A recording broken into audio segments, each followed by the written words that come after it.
Truth Cafe Podcast. I do care kidogo. Macha endelee, tutaanzia hapa. No, I don't care. Why should I care? You should, because if a woman does not know, she's not hygienic. Shows you're dirty. I don't know. At times you can be busy, you could be caught up. Yeah, but okay, for this occasion, just if it is something that is planned, kama ni kitu tumeagree tumesema. So unaona msichana kama huyo, I would be afraid of her because anafikiria tu sex as what. No, as in if we've spoken about it and it's like I'm coming over on Friday. Sinajua I'm coming over. I'm not coming over so that we can cook. Why? We can't cook. Fine, we'll cook and then we eat. You eat me. No. We eat food and you eat me. So no. If it's something that is planned, I think it's okay for you to. But then, that's something I've realized. It bothers a lot of ladies. Yeah, it does. Like if a lady hasn't shaved. Unataka kuingia hapo fanya tu.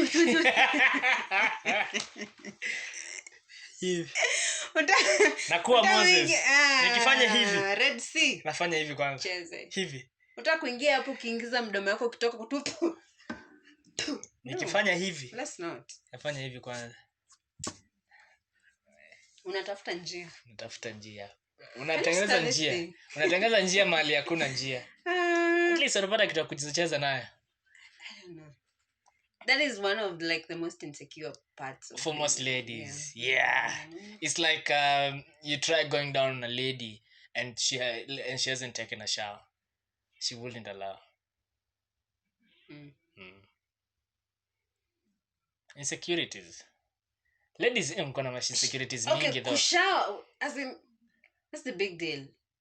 Si inanuka jasho. Ainukangi jasho. Nanukanga nini? Hiyo harufu inanuka hapo. As in haifai kuwe kinuka kama unaoganga vizuri. That's what I'm trying to say. Ukioga vizuri hata ukae 24 hours uko tu sawa. How do ladies know of these things by the way? What things? Hygiene ya huko chini. Do you get taught? No. Because I feel like some of these things ladies should be taught. Like people should deliberately take the initiative of teaching. Like, I don't know how I know of this, but I know a lady shouldn't wash down there with soap. Do you know that? Yeah. Ama unashanga kuna sabuni na omo. Nakagunia. Oh yeah. Nakagunia. Nashika gunia huko mbele na nyuma. Sure. Ukitoka hapo unakuwa ready. Because you're not the first person I've seen doing this. What does this mean? Si unakumodha huko chini. This is how you guys kumodha. No, that's how I imagine you kumodha. Who gave you that notion that I kumodha like I don't know because nyinyi si ni hakuna kitu. How do you kumodha? You hold your things huko chini. You hold huko chini. Do you know it's so stupid but you're not the first person I've seen doing that. I'm like who taught you? Who told you that we kumodha ourselves like this? Me, I've never even had that thing. Like nasikianga tu na watu. I'm like, how do you even do that? We assume that's how you do it. How else are we supposed to know? Jesus. It's the same way you guys kumudha yourselves. It's the same way we kumudha ourselves also. So when you're washing yourself, you put fingers in there? No. Okay, sometimes. As in... Lazima utoe residues huko ndani. Yeah. That's it. But not all the time. Yeah. Being a female, by the way, let me school you, yeah? Being a female... Teach me your ways, master. Sensei. Being a female comes with a lot of things, yeah?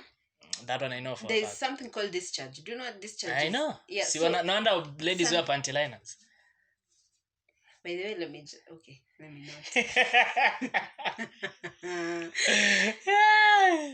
But I'd like to say this. I don't understand why people put on panty liners. There's something wrong with you. You don't wear panty liners at all? Panty liners, I wear them when I'm malizing to nyesha. Exactly. See, I think for most ladies I've seen is kama mmaliza hii wiki. There's a new breed of ladies. Who wear all the time? Yes. Umeoza huko chini sis. You are constantly mogging things that you don't understand. That's what I'm saying. There's a problem. Those I know is... And I see those things in the groups of Facebook. Akina Kilimani moms. Ladies are just there asking guys, what do I do? And that's what I'm saying. And that's what I started by saying. I think hizi vitu tunasimingi now is not normal. Like this information should be made available to women. Like, I feel the female genitalia is a very sensitive place, and some ladies genuinely don't know how to go about it. They don't know how to keep it, because I know nutrition plays a big role too. How you eat, I don't know. It's a lot of things. Okay, just eat a lot of watermelons and pineapples. But you see, That's it. I guess it's a very important thing. Ai bwana. Yeah, like, I think it's a very good, easy vitu watu wafundishwe. You know what I mean? And it's crazy though. Oh, before we even get back, welcome to Truth Cafe, people. Welcome. Another exciting episode. We just jumped right into it. I forgot that we didn't even do the intro. No. Will. Let's move on. Okay. So as I was saying, we are here.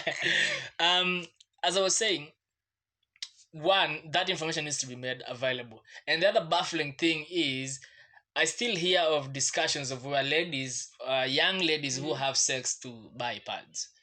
Like pads is still a problem, and I'm sure this is not new to anyone. We've had this discussion. Actually, they have sex to buy pads. Yes, for exchange. Like, guys use that to manipulate ladies. Fuck. That happens? Apparently it happens. I've seen that narrative online. Most ladies are doing that because it's not a product that's readily available for them. I think NGOs are doing a really good job nowadays. Yeah, but still, you see, NGOs cannot reach every place. They can't. But I feel like, okay, let me just say this. If you're a man and you're doing all those things, if you're exchanging a woman's, what do I call it? If you're giving out pads for sexual pleasures, you're an idiot. That's what you are. Yeah, but it happens, man. It happens. But I think, easy for you to, because I know for a fact your mother's never talked to you about these things. I was looking at Cardi B. Yeah, of course. They never. Let me not even. You know, my mother nowadays, she watches these things. Nafika nyumbani aniambia nilikuwa nakusikia ukinitoa max. I'm like, Jesus. Mwambie ukweli. Before you got to Cardi B, when you had your first period, did you let your mother know? Did your mother know about it? How was that experience like for you when you had your first period? It was crazy. You know, Mimi, I told you, I said it in an episode here. Mm-hmm. My mom is not a person who is always at home with her children like she used to. Kai. Nikikapa mtanikura. As in, like, we were really going through poverty, and my mom was really trying to get out of poverty. So it happened one time when I was going to school. I remember. Primary school. I was in class 8. It was on a Friday. Mm-hmm. I read the letter day. You see what I did there? I read the letter. Pans and pans. So it happened in the morning. So I was like, shit. So I went to my mom. Mm-hmm. She was leaving the house. I work in the job. So I went to her and come, my mom nipe pad. I didn't even tell her ni mom nipe pad. Now she was shook. She was like, haja umeanza. So she gave me a pad and then she told me, lakini mom. She gave me a pad and then she told me, enda shikwa kuonyesha vile watu wanafanya. And she continued with her business to go and look for. So your sister taught you how to put it on. And my sister, before she told me, unajua nyi first born sijui mnakuangaje. So my sister, I went to her and I was like, mama ameniambia unifundishe kuvaa hii kitu. Kwani kofia? She was like, utacha ujinga. Amjafundishwa kitu shule. By the way, why is that not a thing kids get taught at in school? Sai tunafunza. Ana mimi ninafunzanga Sunday school. Okay, nice. I have a girls talk with my girls. That's impressive. So you unakuja na pad? Yeah. Unaonyesha hivi unakelea kwa suruali. Unaambia unafaa kuchange after how long, unafaa kuiposition aje ndio isileak. Unafaa kubehave aje ikileak. You need to tell them. Nice. Ukishikwa wapi unapiga nduru, as in you need to tell them. Alafu vijana wanafundishwa kuvaa condom. It has to go parallel, you know. Lazima tusaidiane. Lazima. Amwezi fundisha hapo kuweka vitu. We'll feel left out. Equality. What happened to equality? Bro. By your career. Yeah, so I went to my sister. My sister was like, utacha ujinga mkufundisha hizi vitu shule. Mimi sikufundishwa. Au kufundishwa? Alikuwa ananikoma asubuhi. It's like 6 a.m. She's like, yeah, I'm going back to school, man. Yeah, so she taught me. Akaniambia hii side ndogo unafaa kuweka mbele, hii side kubwa unafaa kuja nyuma. Do you even know how to do it? Yeah, I know. I'm a You've nice been guy. busy. I'm a nice guy. You've been busy. I'm a nice guy. Yeah. I'm a nice guy. So I feel like menstrual cycles and menstrual periods are one of like the most insecure. You know, it's crazy. Sijuangi asizi yangu ili happen lini, but I remember there's an incident that happened. I don't know whether it was her first, but bro, she looked like she was dying. Pain, yeah. I don't know, you know, my sister's just dramatic naturally, but maybe she was in pain actually. But she looked like she was dying. Amegaragara chini, amelala chini. Painful. Let me give you my experience. I've never had those things, but I had it once. So I went and had sex with some dude. Mama yangu ataona hii kweli. Lazima ataona. Some guy. And then I don't know. I was so young. I think I was like a bit. Usiseme under 18 wewe. Siko under 18. I broke my virginity after 18 years. Okay. Shout out to you. Did he do it well? The guy? Ama ujibora kitu iliingia na ikatoka. Bro, I loved that guy. What do you even mean? Bro. He did it well. Ama what do you mean you love that guy? I was not as woke to know if he did it well or not, but my feelings were just you felt nice. Over the hills. You felt nice. Hey, did you bleed? Yeah, of course. Okay. Yeah. But I didn't even realize. I don't know what happened. I just saw the blood in my hands. Kwa alikuwa anakitika vidole na yeye. Sijui nilikuwa nafanya nini by the way. Ama ulikuwa unamsaidia kuposition? Sijui by the way nilikuwa nafanya nini. Niliona tu damu kwa mikono. Anyway, what was I saying? You had sex with some random dude. Yeah. Random dude, by the way? Is that the word you're going to use here? Random dude? Some guy. We don't even talk. After that, I just blocked him. Okay. You must have done a terrible job, young man. No, like it was one of those things that you know it's a mistake. After hiyo, after ulimwaga ukajua nini dhambi nimetenda. Hapana. Before hata niende nilikuwa tunajua hii mistake. That guy was my crush, bro. Those are the worst. They're the worst. They never perform. Kwa tumeweka huku juu lakini ukipatana na nyang'au unapatana na yuko. Kwenda huko kama mimi uko na crush mimi nitaperform. Usijaribie jina.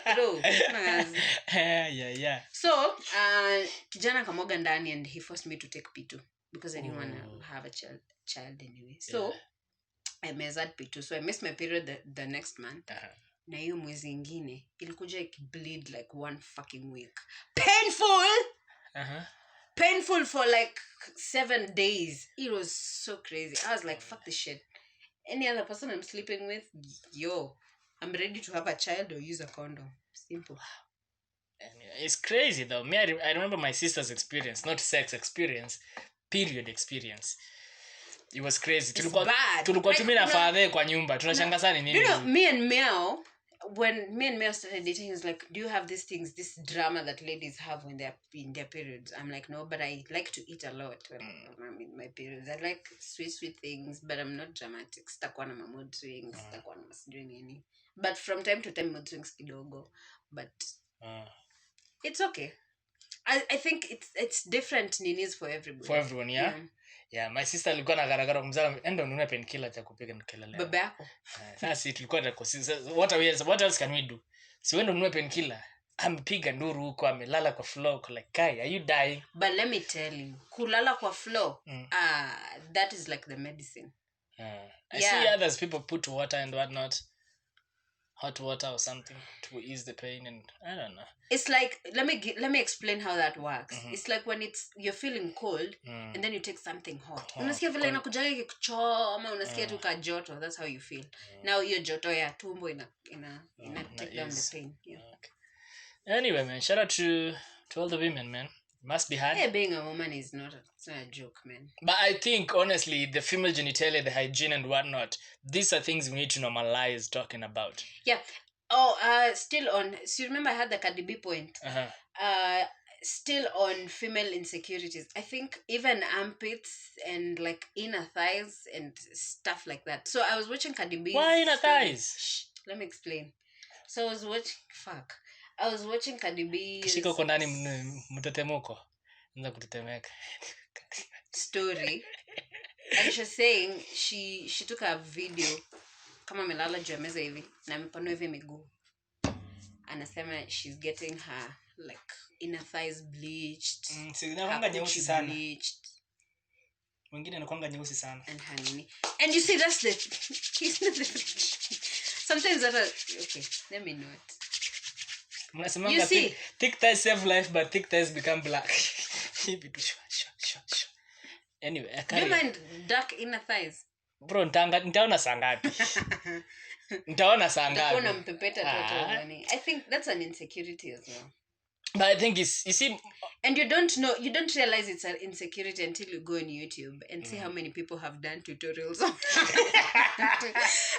like, Jesus Christ, and they have a lot of views. I'm like, Jesus, ladies. You know, it's the funny you mentioned that. Niliana video flani ya mjawa flani.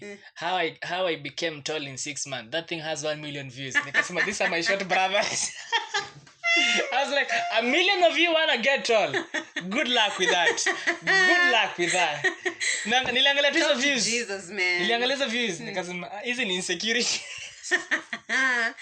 I mean, I didn't even open that video. I was like, this is waste of time. I think at some point I'll start a forum where ladies can talk about talk? it. Yeah. Yeah, it's very important. I think, you know why though? Insecurity is disturb a lot of people because people don't talk about them. Yeah. You know, insecurity stop being insecurity. If you talk, she talks. Because now you realize, kumbe si mimi. Because you see with insecurity, unadhani wewe peke yako ndo kuna hiyo kitu. You think wewe peke yako ndo kuna matayo nyeusi. Because mimi najuanga insecurities zangu zinakuwa so bad. So but today I was supposed to put on some dress, but I couldn't because I shaved like 2 weeks ago and I'm still seeing tunywele tumeanza kutokea tunakaa hivi. I'm like nitaenda kuinua hivi makwapa watu waone nywele huku. Fasari mninyonge. I can't. Like me, I know my insecurities are so bad. They're so bad. Do you like plan on getting over them? Nah. Guy. Nah, I mean, okay. What's your worst insecurity other than makwapa iko na nywele? And that should be an insecurity, honestly. Because watu nimeanga nywele kwa makwapa. Excuse me. Nikienda nikiwa kwa basi nashikilia hivi pole, watu wanaona manywele. Nani hana? That's so gross. Nani hana nywele kwa makwapa? Bora isinuke. Me, I feel like I'm the most judgmental person on earth. If I see you so nana insecurity yako ni projection ya other people. You're projecting insecurity on other people. Nah, man. Wewe utakuwa na manywele kwa makwapa. Confidence baba. Confidence. I was looking at some public figure jana. Mkono ni hivi. Unaona madhe mkono alafu nywele imejaa makwapa inakaa kichwa. Confidence wamboy. So gross. Don't project your. That's so gross. I don't know what my insecurity is. Don't ask me. No. Like what's your worst? I have to think about it for me to tell you. Niko sure iko. Hiyo ni insecurity na feature insecurity sasa utaki kutuambia. No one will judge you. Some might but mimi sitakujudge.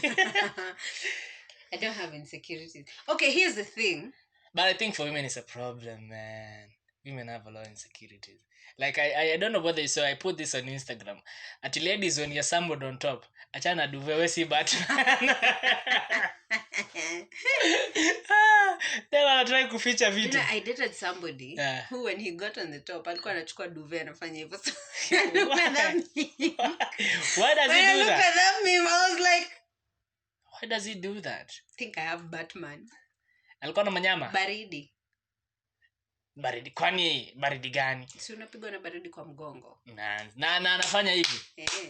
He was ukinafa unapepeta hadi unasikia ukitoka hapo kwa unalima for real. Unasikia umesweat. Unalima. Yeah, hakuna time ya baridi. After maliza ndo ujifunika at least retain your joto. But yeah, like women. But anyway, I think it's a personal thing though. And that's why I love the song by also called Insecure. I love that song. Because that song is a soundtrack to so many people's life. So many, man. As in, you realize you're not alone. But at the end of the day, when unajua, deal with your own demons, face them, agree with them. Pole. And it's okay to have insecurities. It's okay. We are human beings. It's definitely if you don't have them. I have a lot of insecurities, but I don't even think about them until the moment where it just pops up. Like today in the morning when I was figuring out what I'm trying to dress up, how I'm going to dress up, it came to me. I was like, okay, sis, your armpits are growing a little bit of hair, and you don't want people to see those hairs, so let's just put on something that, as in try as much. I've ever been with someone who pointed out insecurity. No. And you felt bad about that? No. No, okay. No. Then you shouldn't be having a I problem. would fuck you up. Why? I would definitely do. Naza mi spendagi mchongwano. Eh! So as I was saying, mi spendi mchongwano. Because mchongwano I'm gonna come for insecurities.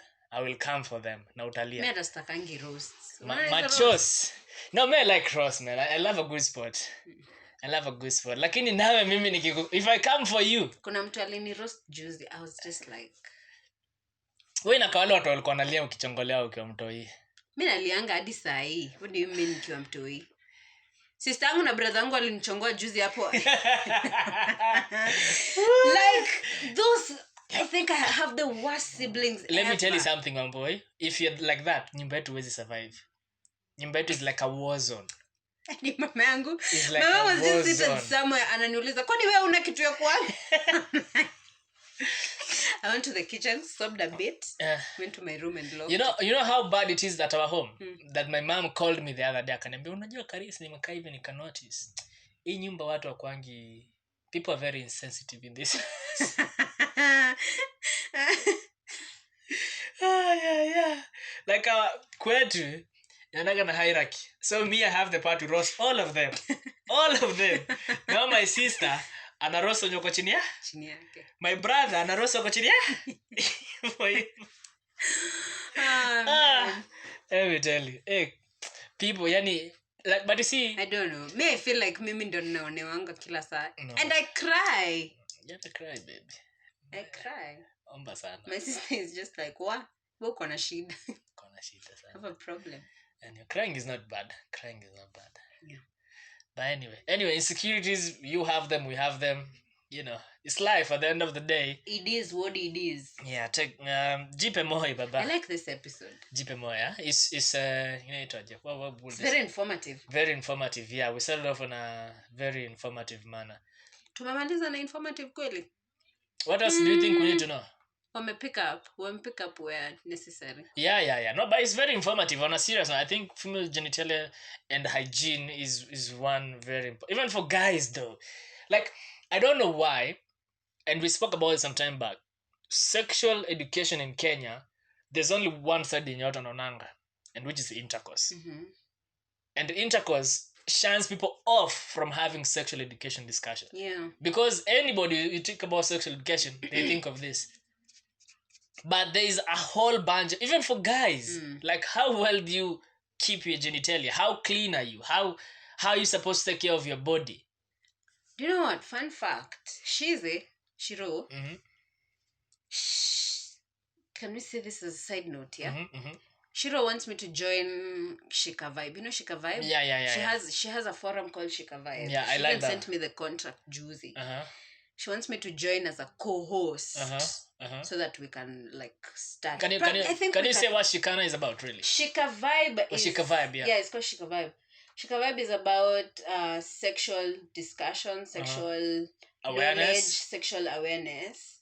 And I think it's important that you've mentioned guys as well, because most of the times when you talk about sexual awareness, you only talk about females. Exactly. Yeah, so I think we'll also be having males who can give stories. We'll try and keep these things so personal so that guys can talk about things. You know what I'm saying? Even I'm saying it's very important for men.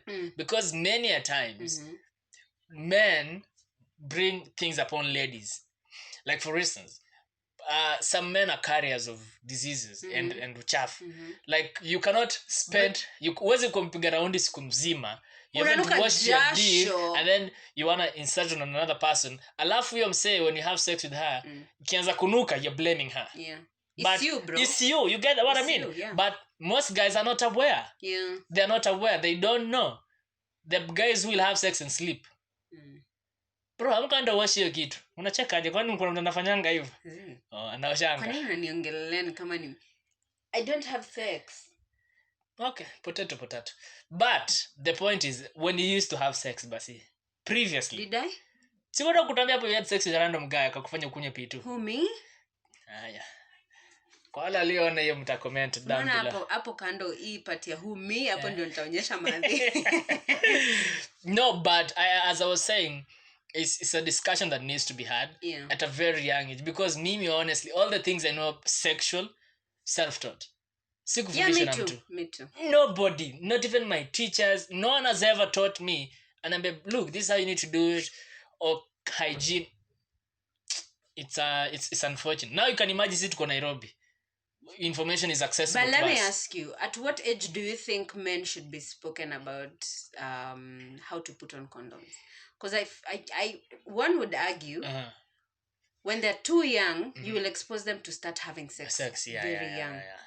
And still when let's say in high school, you don't know if somebody is sexually active, and that might even trigger them to start being sexually active. But you know what? At what point? I think in high school is the best time. Because whether you talk to them about it or not, someone in their circle is talking about it. Yes, and he's talking about it and he's lying about it. That's the worst bit. I'm sure most guys have had sex. So at what point in high school? Like Form 1.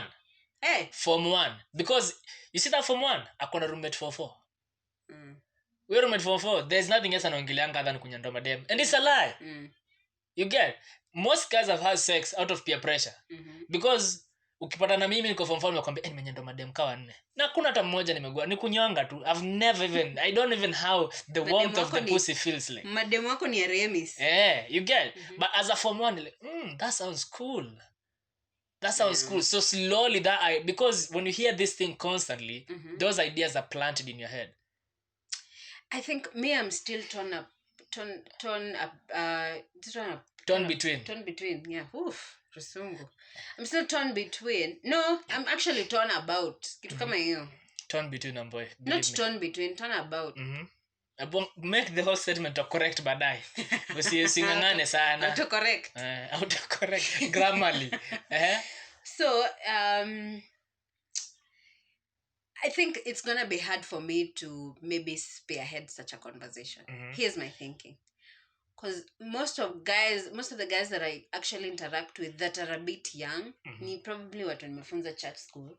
Na wamemaliza class 8 na wameenda Form 1. And now I'm seeing their statuses and I'm just like, wow, kijana, you're growing up so fast. But I don't know how I can approach that conversation because I've been talking about, guys, abstain. So now I'm like shifting from abstinence to this is how you put on a condom. That's what it should be, one boy. You need to adapt to situation. Because you see, that's the problem. We are being so naive. Tunadhania juwevu umeshinda kimba abstinence. Because, one boy, the things you used to believe last year, some of those beliefs have changed. So what makes you think that ukijana alikuwa anajua class 8 ameenda Form 1 haijachange? You get and I think that's the problem. Like, we should be easy on ourselves to know that whatever, if in 2018 I had a certain belief about certain stuff. By 2020, trust me, I have learned, I have researched. So 2020, opinion yangu imechange. And that should be the mentality of it all. Hata me, I have cousins, man. You see they putting memes about sex. Uko like, what do you know about sex, young man? Church is not supposed to be teaching people how they should have sex. It's about having sex, boy. You're not supposed to teach them about how to have sex. And you see, that's the thing. And I just mentioned and you're proving my point. When people hear about sexual education, all they think about is. But you also need to realize that when you trigger such a conversation, it may lead to people starting having sex. But you see, with or without your trigger, they're still going to have sex. The only difference is you are an authority. I'm ahead of it, yeah? Yes, and the thing is you are an authority. So the probability of them believing you is higher. You are an authority figure than juu wambo nimekwambia when mwalimu Sunday school, right? If you don't tell them huyu Form 1 akona maboys, akona vijana wa mtaa, watamwambia, and the only thing they talk about is sex. That's the only thing. So if you don't talk about it, now it's about you countering this narrative. Because usipoongea, now the only narrative, yes, and that's the only narrative he will know. Yeah. But you see, if you give them two narratives, now the choice and the will is up to them. Okay. So fair point. And I think that's the biggest problem because I'm gonna have those kids over at my home. And it's very important. And you see, the first thing when you have serving them, they're gonna laugh. They will laugh because they're like, but they know what's about. Because I told about my brother, I see him putting memes about sex. I'm like, okay. I have cousins, they post things about, I'm like, yo, umekuwa mtoto juicy, I've seen you grow up. You get? But the discussion, and I'm sure the parents are never going to have about it. So if I don't, who else will? Who else? Because, and it's the irony is we've grown up, and up to this day tunasemanga wazazi wetu never taught us about sex. And you know what the funny thing is, our kids are gonna grow up and say the same thing. Because you just falling into that pattern. Yeah. If when unasema watoto wetu pia watasema hivi, yanga kazi mimi hakuna mtu ameniongelesha sex. So you blame your parents, they never. What have you done about it? This young nephew and nieces of yours now in class 8 wameanza kumea tumatiti juzi. And you see the sex conversation on boys, you see even about consent thing. This is something because they already know sex. Yeah. Now can you talk about consent to them? Usishike dem kata kushikwa. Unaona? And I think that's why we drop the ball. Yeah. Because akiona boys za mtaani ama boys wanamuonyesha dem akisema no anaringa. So ukiamba no wewe lazima. These are things that happen. Unajua nimekumbuka. Vile maboy wanakutana kwa mtaa ukikata kugeuka wanakutusi. I know. You get, and some of these kids are just small kids. So una imagine ani maboys alafu kuna mtu form 1 hapo. You see akiona hiyo anadhani that's the norm. That's normal. This is how a lady should be treated. And you as the church, you're not giving them an alternative or counter narrative. Shida tupu. Shaka. Shida tupu. So I think it is something that people need to have discussions constantly, man. Constantly. Let's talk about these things. It's uncomfortable. Let's make it comfortable. Let's make it comfortable. Yeah, I think we could wrap it up at that particular point. Yeah, absolutely. Thank you so much for watching. Thank you so much for listening. Once again, there's an episode that came out on Wednesday, and there's another one that is coming out this Wednesday. Featuring Daria Kish. Is it Daria or Daya? Daya.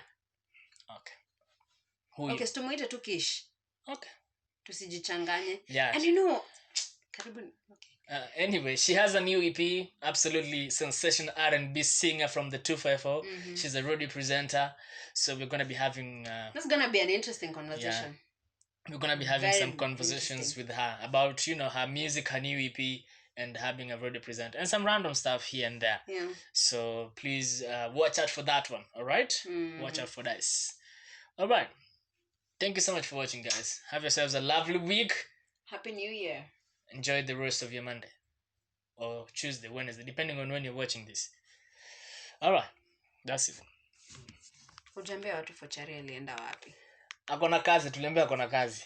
Fochari ndio sponsor hapa. Akona kazi. He has a job to do. Lakini mimi pesa ya Fochari sijai kula. Si uko na miao. Fochari ananikatia katianga hapa mimi wasipokuwa. Tashangaa sana. Tashangaa. Truth Cafe Podcast.